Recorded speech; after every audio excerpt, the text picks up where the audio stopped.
수백국 인사 안녕하세요. 안녕하세요. 위클립의 문희정입니다. 이학범입니다. 자, 저희가 매년 동물보호 국민의식조사 결과를 소개를 해드리는데요. 네. 정부가 매년 국민 5,000명을 대상으로 설문조사를 실시를 합니다. 그리고 2023년 조사 결과가 발표가 됐어요. 네. 그런데 우선 조사 명칭이 조금 바뀌었어요. 네, 원래 동물보호에 대한 국민의식 조사였는데요. 이번부터는 동물복지에 대한 국민의식 조사로 바뀌었습니다. 동물복지 국민의식조사. 내용 좀 살펴볼게요.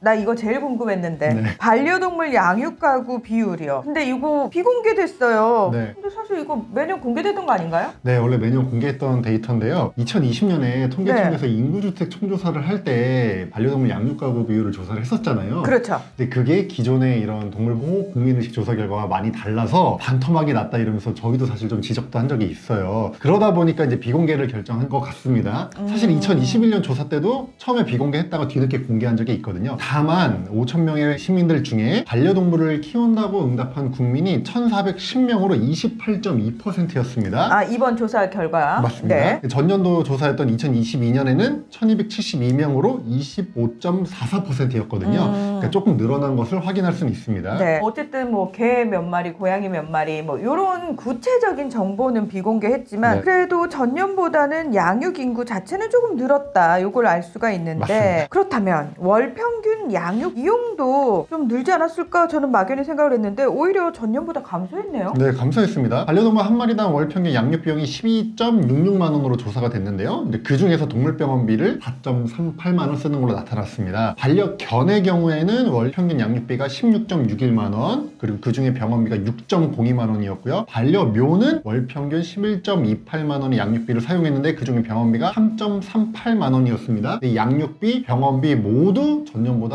감소한 수치입니다. 2022년 조사 때는 반려동물 한 마리당 월 평균 양육비가 15만 3,800원이었거든요. 그러니까 1년 만에 월 평균 양육비가 27,200원 감소를 한 거예요. 네. 반려견만 놓고 봐도 16,500원이 줄었고 반려묘도 24,800원이 감소했어요. 맞습니다. 그러니까 월 평균 병원비만 놓고 봤을 때도 개, 고양이가 각각 전년보다 1.65만 원, 2.85만 원이 줄었는데요. 이 고양이 이 병원비의 경우에는 거의 반토막 난 수치입니다.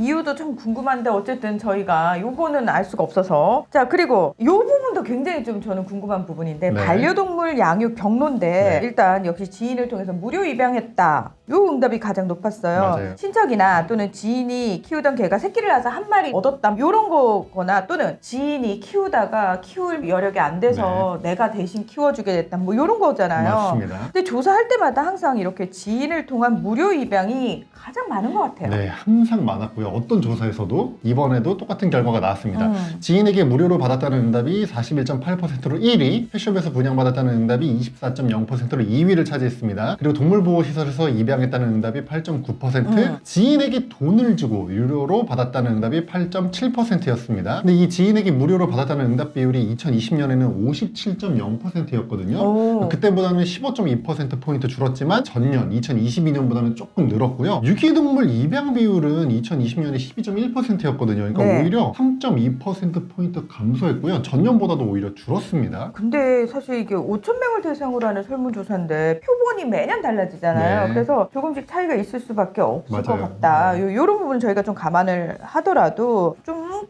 아쉬운 게 뭐냐면 이제는 유기동물 입양합시다. 요거 사실 저는 대다수 사람들에게 어느 정도 인식이 퍼져 있다라고 막연히 생각을 했는데 오히려 감소했어요. 요거 진짜 아쉽다. 그렇죠. 예. 그래도 향후 1년 이내에 반려동물 양육을 고려 중이다라는 응답자 346명 중에서 네. 무려 84.4%가 유기동물을 입양할 의향이 있다라고 이제 답한 점은 긍정적으로 보입니다. 실제로 유기동물 입양으로 좀 이어졌으면 좋겠는데 네. 아니 그렇다면요 도대체 입양 생각이 없는 분들은 왜 입양을 안 하려는 건가요? 그 이유도 이제 물어봤거든요. 네. 유실 유기동물 입양을 꺼리는 이유, 고려하지 않는 이유 1위는 어린 동물을 키우고 싶은데 유기동물은 보통 연령이 높아서였고요. 네. 2위는 입양이나 절차, 방법을 잘 몰라서. 세 번째는 질병이나 행동 문제 등이 있을 것 같아서였습니다.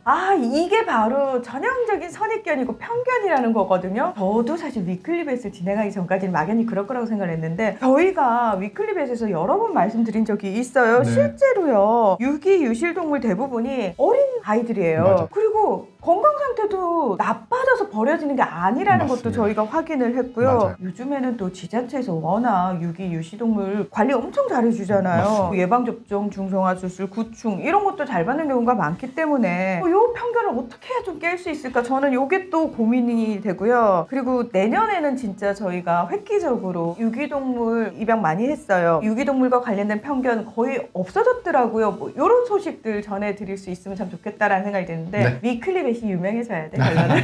맞습니다. 저희가 더 열심히 하겠습니다. 네. 자, 오늘 위클리벳은 여기서 마무리하겠습니다. 함께 해주셔서 고맙습니다. 감사합니다.